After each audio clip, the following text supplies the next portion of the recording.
Normal sa tao na gustong maging masaya. At sino ba naman ang hindi? Pero kung yun ang gusto natin, bakit marami ang malungkot? Posible nga ba na maging maligaya ang tao ng walang hanggan? Mayroon nga bang eternal happiness? O isang panaginip lamang ito? Pare-pareho bang ito ang naisin ng bawat isa, anuman ang kanyang lahi?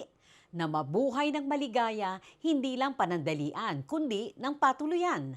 Ayon sa Annual World Happiness Report na inisponsoran ng UN, opisyal na itinuturing ang bansang Finland na pinakamasayang bansa sa buong mundo. Number 1 ito sa loob ng sunod-sunod na 9 na taon.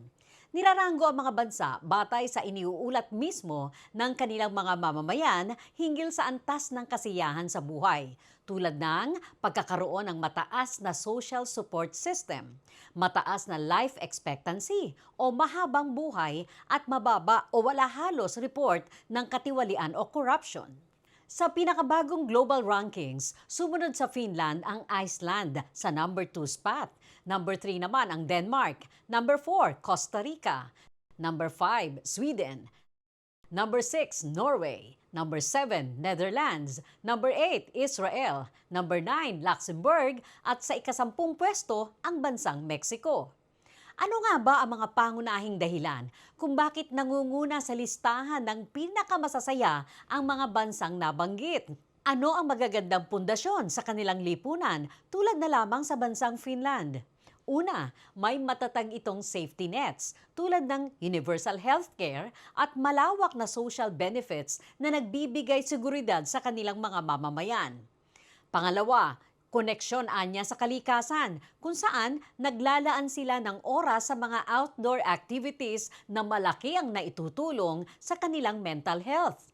At pangatlo, malaki ang kanilang tiwala sa mga pampublikong institusyon at mababa o wala halos report ng mga katiwalian tulad ng issue ng corruption. Kaya dama nila na nasa ligtas at masayang komunidad sila. Pero tiyak ito ang iniisip ninyo. Pang-ilang kaya sa listahan ng maliligayang mga bansa ang Pilipinas? Nasa ika-56 na pwesto ang Pilipinas o number 56 sa 147 na mga bansa. Gayong masayahin naman ang mga Pilipino, matapang na hinaharap ang bawat hamon ng buhay. Pero dahil sa dami ng problema, marami ang nalulungkot at hindi talagang masaya. Pero posible pa nga ba na maging masaya pa rin ang tao sa kabila ng lahat ng ating mga kinakaharap sa buhay?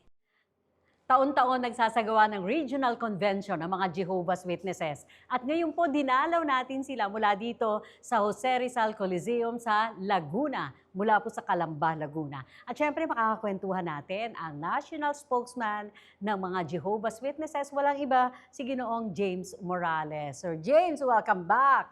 Ay, salamat po. Welcome po. Mukhang nakapaglibot ka na ha, sa iba't ibang panig ng bansa.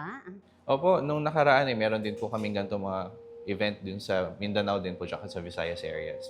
So sabay-sabay na naman to muli, hindi lang dito sa Pilipinas, kundi pati sa iba't ibang panig ng mundo. Tama po. Ito yung season ng Regional Convention 2026. Ang tema ay Eternal Happiness at ginaganap ito sa iba't ibang bahagi ng buong daigdig kasama ng Pilipinas. Pero ha, sa panahon ngayon na napaka-imposible na maging masaya, syempre dahil napakarami ng problema ng tao and gustuhin man niya na maging masaya, talagang imposible, hindi ba napakarami ang malungkot? Bakit ito ang napili ninyong tema o theme para sa taong 2026, Eternal Happiness, walang hanggang kaligayahan? Talagang walang hanggan po. Opo. Tama po, no? Bueno, yung tema, actually years in advance sa paghandaan na ito. At nakita po namin na timing talaga, lalo na sa panahon ngayon, yung tema na walang hanggang kaligayahan. Kasi sa ngayon, yung mga tao, ang dami talaga pong problema, katulad po na nabanggit ninyo kanina. Pero, posible ba talaga na maging masaya? At meron po pala tayong matututunan mula doon sa mga sermon o pagtuturo ni Jesus na mababasa sa Bible. At pagka pinag-aralan po pala natin yun, makikita natin kung paano tayo magiging tunay na masaya kahit may mga problema. At yun po yung gusto naming i-share, i-feature dito sa convention na ito. Saan po ba maaaring magmula ang tunay na kaligayahan ng tao? And posible ba na makamtan yan? Saan karaniwang hinahanap ito? Isang bahagi po nung aming i-feature dito sa convention na ito, yung binabanggit ni Jesus sa Matthew 5:3. And sabi po kasi doon happy are those conscious of their spiritual need. O sa Tagalog, yung pagkakagamit is yung masaya yung isa na alam niyang kailangan niya ang Diyos. Kaya yun po palang pagkilala sa Diyos, isang paraan yun para maging masaya ang isa. At yung pagsunod doon sa kanyang pagtuturo, yung kanyang mga tagubilin sa atin, yung pananampalataya natin sa Diyos, isa siyang bagay na siguro yung ilan na o-overlook, pero sa totoo lang yun talaga yung makapagbibigay ng kasiyahan sa isa.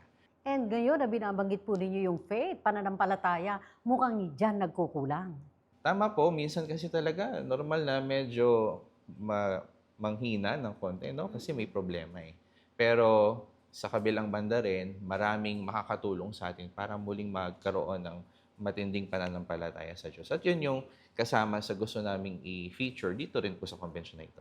Pero Mr. Morales, sabi nga natin, ang mga Pilipino talagang masayahin, hindi ba? Talagang palatawa naman tayo palagi. Pero sa kabila ng pagiging masayahin natin, still, pag inabot ng problema yung iba, ang tawag nga ng mas marami bumibigay din, hindi nakakayanan. And sa palagay niyo po ba, itong convention na ginagawa ninyo para sa taong 2026 ay malaki ang maitutulong sa ating mga kababayan saan man sila naroroon? Opo, malaking-malaki po yung may tutulong nito. At actually, hindi lamang po sa, halimbawa, yung iba kasi iniisip na para lang yan sa mga saksi ni Jehovah. Pero actually, lahat po tayo, ano man yung background natin sa buhay, ano man yung relihiyon natin, saan man tayo nanggaling, lahat tayo gusto maging masaya. At yung bagay na iyon, yung common factor sa lahat po ay makikinabang dito sa convention na ito. Kasi galing yung mga turo or yung feature information na bibigay sa mga makikinig, relatable po ito sa lahat ng uri ng tao, sa lahat sa atin, ano man yung background natin. Tailor-made, kumbaga, para sa bata, sa matanda, magulang, anak, lahat. Kaya sigurado po, confident kami, kasi kami po ay nakatulong yun para maging masaya kami. Kaya confident kami na maging masaya rin po yung ating mga kaibigan na makikinabang o makikinig mula doon sa programa. Kanina nabanggit niyo yung faith, hindi ba? O pananampalataya. Pero kung may matibay na pag-asa sa hinaharap na tinitinan ng tao, pwede bang magdulot din yan ng kahit pansamantala muna? Kasi yung sinasabi ninyo, walang hanggang kaligayahan at this point, mukhang imposible pa rin para sa kanila. And hindi lang panandali ang saya ang tinatarget ng convention ito. Tama po. Miss Susan, siguro mag-agree rin po kayo, no? Yung isang tao na merong malinaw na hope or pag-asa sa buhay, 'di ba nakakatulong 'yun para maging masaya kahit may problema, yung meron kang tinitingnan na magandang mangyayari sa future. At 'yun po yung isang bagay rin na gusto rin namin offer, kasi yung eternal happiness o yung walang hanggang kaligayahan o kasiyahan, ito ay makukuha natin yung eternity from this point onwards. Kapag nakilala natin ang Diyos, syempre, magkakaroon tayo ng pag-asa. Pag nagkaroon tayo ng pag-asa, magiging masaya tayo ngayon. Pero bukod doon, meron din palang sinasabi po sa Bible na pwede talagang panghabang buhay. At yun yung gusto naming ipakita. Kung ano yun, iniimbitahan po namin lahat na makinig para mas maging malinaw yung tungkol doon sa eternity na tinutukoy, ng kagalakan na yun, yung kasiyahan. Siyempre, pag nakatingin tayo dun sa hinaharap, pwede rin na at this point, ma-enjoy pa rin natin ang buhay. Kaya palagi natin naririnig, Mr. Morales, hindi ba, sa ating mga kababayan, yung laban lang, kaya yan. Paggising mo sa umaga, panibagong araw. Tama po, agree po kami dyan. Ano yung pinaka-espesyal na aabangan sa 3 araw na ito? Yung mga video, mga drama tungkol sa buhay ni Jesus. At sigurado ma-enjoy po yun ng lahat. Kasi iba yung naririnig natin si Jesus, nababasa natin. Pero iba pag nakikita natin siya kung paano siya magsalita, kung paano siya makitungo sa iba, kung paano niya ginawa yung mga himala niya, paano siya nagturo. May mga video bawat araw, Friday, Saturday, Sunday. At yun yung gusto namin ipakita sa lahat. Ano yung relevance, essence ng mga video series na ito may kinalaman sa buhay ni Jesus na isinasama niyo palagi sa inyong mga convention? For one thing, kami po bilang mga saksi ni Jehovah, kinikilala po kasi namin si Jesus. At si Jesus bilang ang anak ng Diyos, Alam natin yung familiar sa lahat, yung siya nagligtas sa mga tao mula sa kasalanan at kamatayan at iba pa. Pero one thing na nag-stand out din talaga ay yung paraan niya ng pagtuturo. At para sa amin, yung pagtuturo ni Jesus, ito yung pinaka-best way. Kaya kapag nakikinig kami doon sa mga feature drama na pinapakita yung pagtuturo ni Jesus, mas tumitibay din yung pananampalataya, mas nagkakaroon kami ng pag-asa. At I'm sure, magre-reflect din yun sa ating mga kaibigan kasi karamihan dito sa atin, mga on Christian faith, kumbaga, kung naniniwala kay Jesus. Bukod po dyan sa video series na yan, ano pa yung highlight ng inyong mga convention? May mga pahayag, syempre, na magtuturo, tips kung paano maging masaya. Meron din po kaming baptism feature. So, syempre, may mga ilan na babautismuhan. At yung kung paano ginagawa yung bautismo ng mga saksi ni Jehovah ay magiging isang bagay yon na magpapakita kung paano sila rin mismo ay nagpakita ng kanilang pag-asa at ng kanilang pananampalataya. Pero bukod po doon, isang bagay rin na naalala ko nung nagro-run through kami noong program, yun palang pagiging mapagbigay, yung pagiging mapagpatawad. Factor pala siya para maging masaya. Pero paano? Tinuro din pala yan ni Jesus. Gusto namin din yung i-share sa mga tao. So, ibig sabihin, ang taong makasarili, malungkot yan? Ah, mas maganda na magiging mapagbigay. Mapagbigay, Kasi yun yung oo. sinabi ni Jesus. I mean, mas masaya Masaya. tayo na magbigay sa iba. At bukod doon, syempre yung pagkakaroon ng good relationship sa ating kapwa-tao, pagpapakita ng kabutihan sa iba, yun yung mga ilang bagay na kala natin nagpapasaya sa iba, pero actually nagpapasaya sa atin mismo na gumagawa nun. Oo, feel good tayo nun, ano? Di lalong feel good yung nabibigyan. Tama po. Siyempre, talagang napakagandang turo yan ni Jesus na sinasabi nga po ninyo. Yung bautismo, ano po yung kaugnayan niyan sa tema ninyo ngayon, sa eternal happiness? Yung mga nagdesisyon na magpabautismo, syempre, meron na silang magandang, kumbaga, meron na silang na-develop na relationship sa Diyos. Nagawa na rin nilang sundin yung mga ilang mga itinuro ni Jesus na mababasa natin doon sa mga ebanghelyo, yung Mateo, Marcos, Lucas 1 sa Bible. At dahil nagawa na nila yon, na-develop nila, nagko-contribute doon sa kanilang kasiyahan. At kung paano sila makikitungo sa iba, kung paano sila magkakaroon ng pag-asa. At yun yung contributing factor para dun sa tinatawag na eternal happiness. Para dito sa mga individual na ito, nagdesisyon na magpabautismo. O para sa mga curious lang, ano ba yung mga proseso ng pagpapabautismo? Pwede ba na magtungo lamang siya sa mga convention ninyo para sabihin, oh, Mr. Morales, pwede na ba akong magpabaptize? Medyo mahabang kwento po yun, no? Pero May proseso. may process. Oo. Bago ako mabautismuhan bilang saksi, kailangan ko mag-aral ng Bible, kailangan kong i-apply lahat ng natutunan ko. Later on, kailangan kong mangako mismo sa Diyos. No? Ang aming Diyos na mababasa sa Bible, ang pangalan ng Diyos Ama, si Jehovah, mangangako kami kay Jehovah na gusto ko siyang paglingkuran. And then, darating na yung point na magpapabautismo na ako. So, meron po siyang proseso na dinadaanan. Hindi yung gusto ko magpabautismo. Oo. Hindi. Pero, ang lahat naman po ay merong opportunity, sino mang gusto na mag-aral ng Bible at mas makilala pa yung Diyos. So personal decision ito. Kahit ang mga magulang hindi pwedeng diktahan yung mga anak nila na magpabautismo na siya. Opo, personal decision po. So lahat po nung makikita nyo na babautismuhan sa araw na to, Sabado, lahat yon ay may sariling desisyon, hindi sila pinilit. Gusto talaga po nilang magpabautismo. Sa opening natin kanina, sinabi ninyo na sabay-sabay, di ba? Buong mundo, pare-pareho na nagsasagawa ng ganitong klase ng convention. Gaano nga ba kalawak at bakit ganito kalawak ang pagkakaisa ng mga saksi ni Jehovah? Lahat po sa amin ang nagbabind together, kumbaga, Bible. Lahat po kasi kami gusto namin ikapit kung ano yung natututunan namin sa Biblia.